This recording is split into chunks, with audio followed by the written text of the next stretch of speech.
Pessoal, vamos falar sobre direitos fundamentais. Nós vamos falar nesse vídeo sobre o princípio da legalidade, da reserva legal e da isonomia.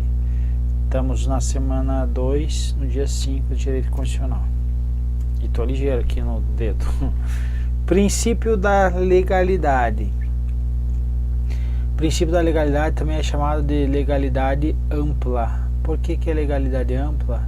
Veja, já está acusando que vai ser mais do que aceitável o que a lei no sentido estrito. Então, legalidade ampla, vou admitir não só lei, no princípio da legalidade, ok? Também eu tenho que lembrar que não se confunde com o princípio da legalidade para o serviço público, para o setor público, que é aquela que o administrador só pode fazer aquilo que a lei autoriza, ok? Então, também não é o princípio da reserva legal, ou chamada também de legalidade estrita. Nesse caso aqui, somente vale a lei, ok? Então, o princípio da legalidade ampla é para o cidadão, perfeito? Está prescrito aí no artigo 5º, inciso 2 da Constituição Federal. Vai falar que ninguém é obrigado a fazer ou deixar de fazer alguma coisa, senão em virtude de lei. Em virtude de lei. Como se a lei aqui é no sentido amplo, se isso aqui é no sentido amplo, vai ser possibilitado usar, por exemplo, uma portaria, qualquer outra norma, vou colocar aqui geral, normas infralegais, perfeito? Então, normas que estão abaixo das leis, elas estão valendo, que são normas que vão poder estar trazendo essa obrigatoriedade de fazer ou deixar de fazer alguma coisa, senão em virtude de lei, perfeito? Então, veja, pode ser então uma lei sentido formal, aquela que é aprovada pelo processo legislativo das leis, como também o que esses outros atos que nós estamos falando aí, que tem força de lei, e atos regulamentares expedidos nos limites das leis. Então essas aqui são essas normas infralegais que eu expandi. Aqui eu ia colocar outras, mas eu expandi, ok? Então essa portaria está dentro das normas infralegais também. Então, além dos atos normativos das casas legislativas, resoluções, decretos legislativos e dos órgãos do Poder Judiciário, regimentos internos, ok? Então aqui está no sentido, a lei está no sentido lato sensu, no sentido lato sensu está englobando esses outros normativos infralegais. Ao contrário da reserva legal, que essa reserva legal é algo que está reservado para a lei, reserva para a lei, e essa lei agora é no sentido estrito, perfeito?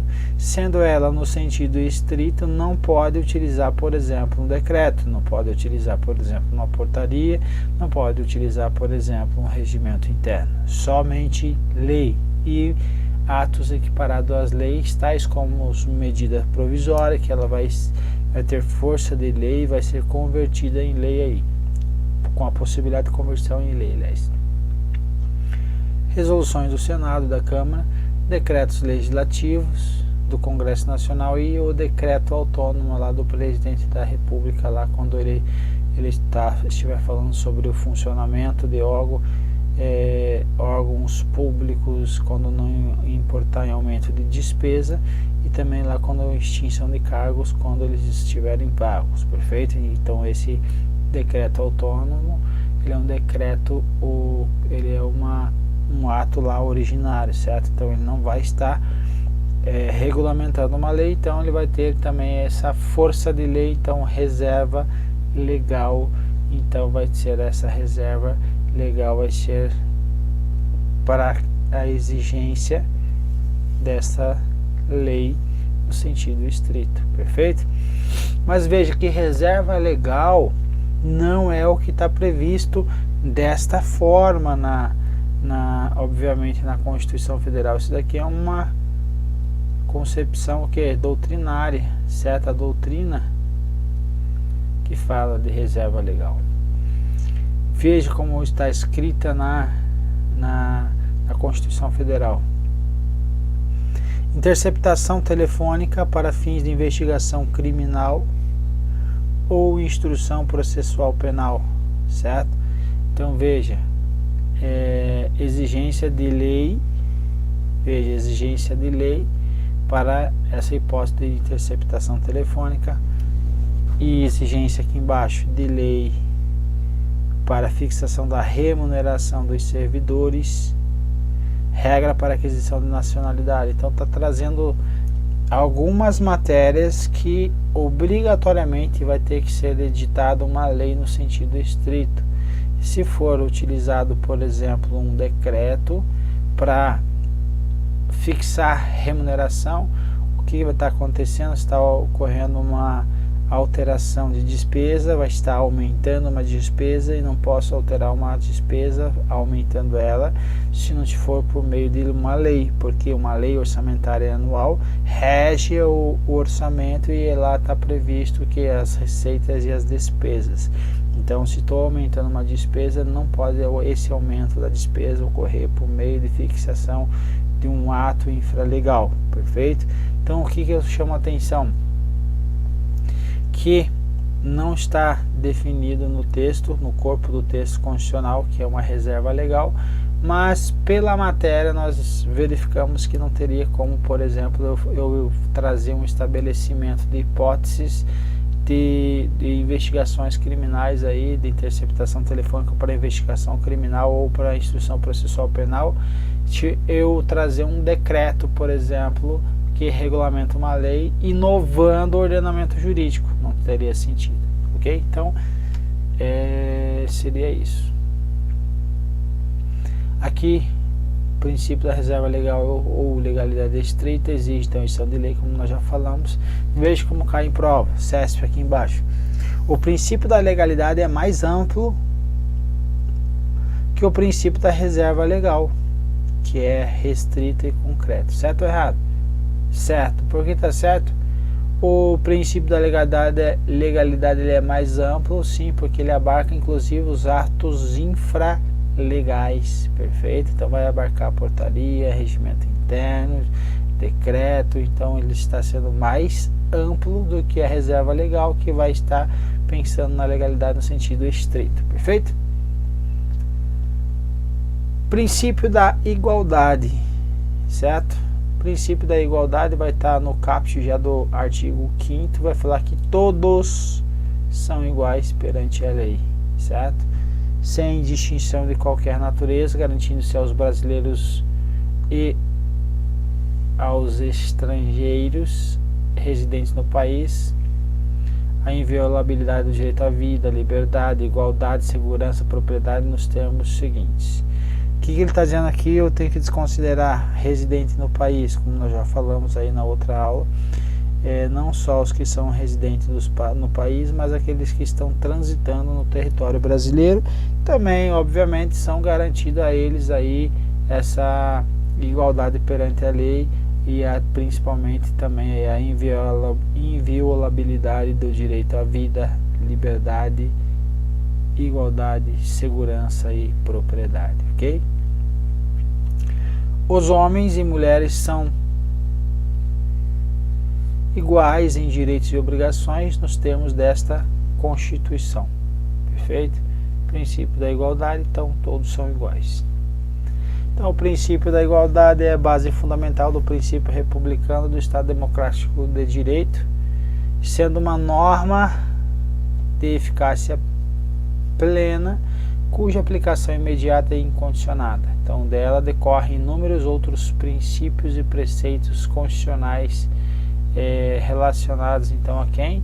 A igualdade. Então outros princípios e preceitos constitucionais, eles vão estar decorrentes, vão ter uma decorrência da igualdade, ok? Exemplo, proibição do racismo, então todos são iguais, não tem sentido eu falar em racismo.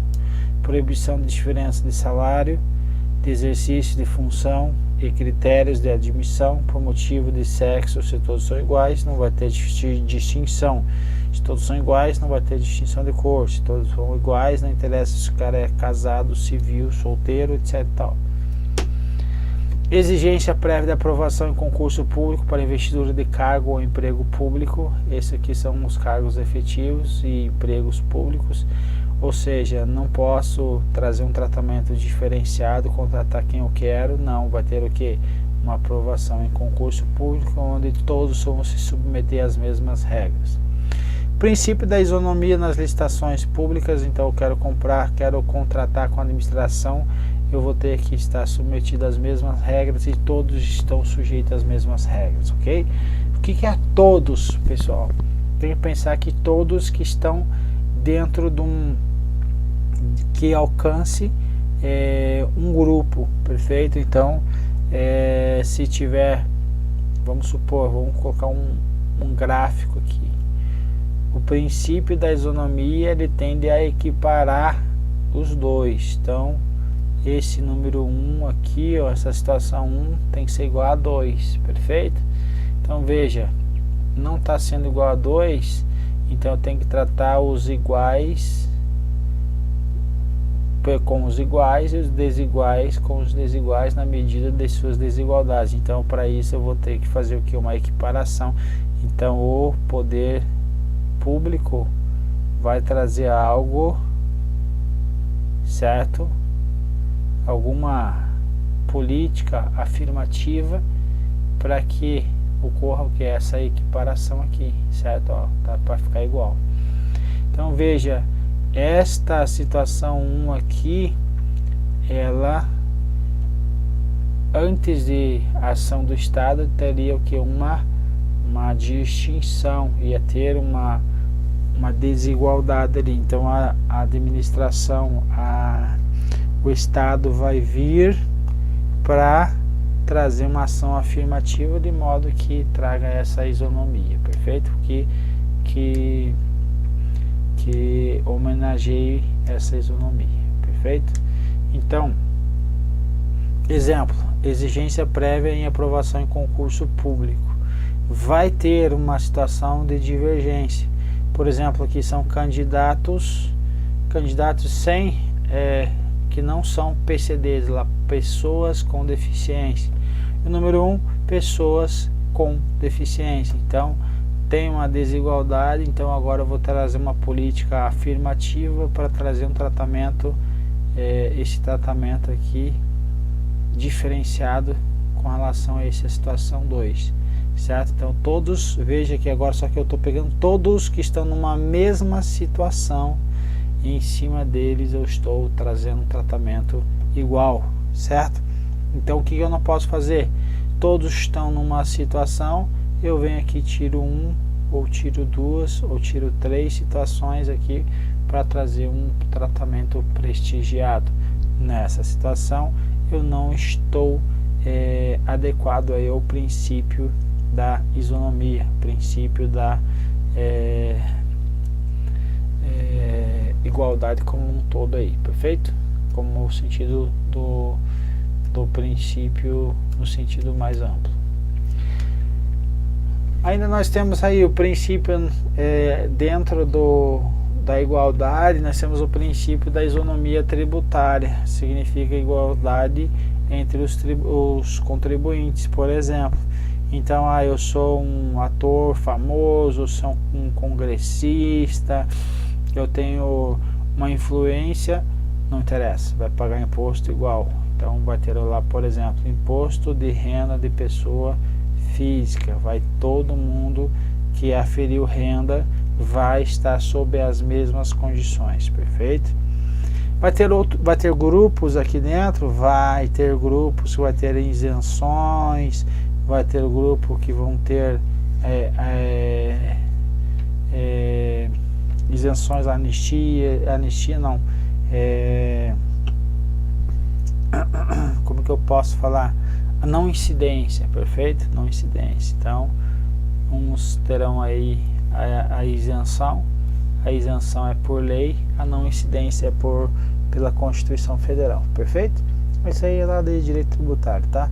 Só estou dizendo assim que para você olhar assim, ah, mas não é um tratamento isonômico. É sim, porque é um grupo que vai ter uma não incidência. Por exemplo, partidos políticos. Partidos políticos, eles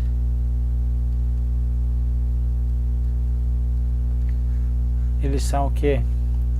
Ocorre com eles o que? Uma não incidência do imposto de renda, certo? Está previsto onde isso? Na Constituição Federal. Na lei, posso trazer o que? Uma isenção para quem? Pessoas de baixa renda. Então, isenção na lei, não incidência na Constituição Federal. Veja que eu estou pegando um grupo, naquele grupo eu não vou pegar uma pessoa em especial, não é um grupo. Então eu posso fazer esse tratamento, trazer esse tratamento diferenciado para que traga o princípio da isonomia seja homenageado e não há o que se falar em afronta é o princípio, ok? Igualdade de jurisdição, então proibição de tribunal de exceção, fazer um tribunal especial para julgar alguém, perfeito? Então tem a igualdade, é para todos. Ah, mas tem lá na situação do foro privilegiado, mas ele novamente está pegando lá um grupo especial para ter o foro privilegiado, não é uma pessoa para ter um tribunal de exceção, perfeito? O STF, ele vai trazer aí algumas aplicações desses princípios e os seus alcances, ok? Vai falar aí o primeiro princípio que princípio? Igualdade na lei. Então agora alcança o Estado legislador, que ao fixar normas gerais e abstratas, inovando o ordenamento jurídico ou o mundo jurídico, não poderá fazê-lo de forma desarrazoada e desproporcional entre os indivíduos, perfeito? Então, vai ter alguns grupos e eu não posso fazer dessa forma desproporcional. Então, tem sempre em mente aí que toda ação afirmativa, toda política pública aí, até mesmo por meio de lei, ela tem que obedecer essa forma aí proporcional e razoada, perfeito? Então, igualdade na lei é quando estou confeccionando a lei. Agora, igualdade perante a lei, já existe a lei. Então, é no momento que eu vou aplicar a lei ou as normas ao caso concreto, não poderá tratar, então, estabelecer um tratamento anti-isonômico. O que seria um tratamento anti-isonômico? É aquele que vai ser o que? Desproporcional, aquele que vai ser desarrazoado, perfeito? Então, posso trazer um tratamento diferenciado, mas ele tem que ter esse tratamento isonômico. Então, esse tratamento anti-isonômico, ele é abrandado, ele é mitigado de acordo aí com a razoabilidade. Então, quando você vai resolver uma questão, você tem que pensar em torno da razoabilidade, nos termos dessa palavrinha aqui, ó, justiça social, certo? Então, tendo justiça, estou trazendo um tratamento diferenciado lá para pessoas consideradas negras, é isso? Negras, que você, eu não sei o termo, acho que é negra, não é? Pessoa que se autodeclara negra, ela pode ter o que? Concorrência lá, vai ter vagas separadas para elas, específica no concurso público. Então isso é que vai falar sobre justiça social, não vai falar que é desproporcional, desarrazoado, perfeito? É um tratamento anti-isonômico porque está tratando pessoas distintas, não. Então aí tem uma situação de justiça social. Então veja que eu estou trazendo essa situação como exemplo para você não olhar assim e de cara vai dizer não, é um tratamento anti-isonômico e você erra uma questão. Então esse tratamento anti-isonômico ele é mitigado, ele é abrandado. Então, as chamadas políticas de discriminação reversa ou de ação afirmativa do Estado, que a gente está falando aí agora mesmo, consistem em medidas adotadas pelo Estado para a inclusão de grupos sociais historicamente periféricos, em que se encontram numa situação de desvantagem. Então, estão numa situação de desvantagem, uma situação de desigualdade, com vista a assegurar o princípio constitucional da igualdade. Perfeito? Então, temos aquela situação, temos a situação lá que eu falei tão diferenciada para deixar eles iguais aí. Então tem essa ação, essa política de discriminação reversa ou de ação afirmativa aqui em cima para deixar o que? A equiparação entre as duas situações aí que estiverem sendo estudadas. Perfeito? Aqui embaixo a gente colocou os exemplos. Concurso público para portador de necessidades especiais não é mais isso que eu peguei do livro, não é mais essa terminologia, é portador de pessoas com deficiência. Então é o tal do PCDs, ok? Na hora que você decorar esse termo, aí muda de novo, beleza? Vai ter cotas raciais para as universidades, inclusive agora tem para os concursos públicos também, beleza? Proteção à mulher. Então a própria Constituição estabeleceu o tratamento especial. Então decorre do princípio da igualdade aí, então, proteção à mulher, então tratamento especial às mulheres, a fim de assegurar a igualdade entre os direitos. Então, veja, estou trazendo tratamento diferenciado para assegurar a igualdade de direitos, percebe? Então é isso que você tem que ter aí, essa sacada, ok? Para você responder as questões. E obrigação entre os sexos e obrigações entre os sexos. Então vai garantir então a igualdade de direitos e obrigações entre os sexos. Então eu vou trazer tratamento especial.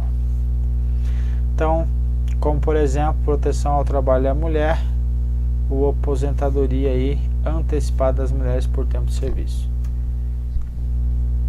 Proibição genérica de acesso às carreiras públicas em função da idade.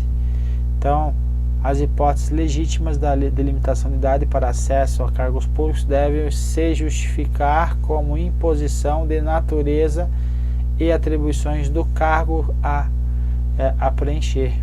Perfeito? Então, tem que estar previsto na lei, certo? Na lei da criação daquela carreira em especial e não no edital. Se estiver só no edital, vai estar incorreto. O limite da idade só se legitima em face do artigo 7º, inciso 30 da Constituição, quando possa ser justificado pela natureza das atribuições do cargo a ser preenchido, muito comum em cargos e carreiras militares, perfeito? Então, tem limites de idade aí na própria legislação, tá tranquilo. Igualdade nas relações homoafetivas e entidade familiar. Então, o STF e o STJ reconhecem que o casamento deve ser plural, pois plurais são as famílias. Então a própria Constituição Federal traz lá que a família é constituída pelo homem e a mulher. O STF reconhece a união homoafetiva como entidade familiar, então ele diz que merece proteção estatal, seguindo-se as mesmas regras das uniões aí, ou da união estável heteroafetiva.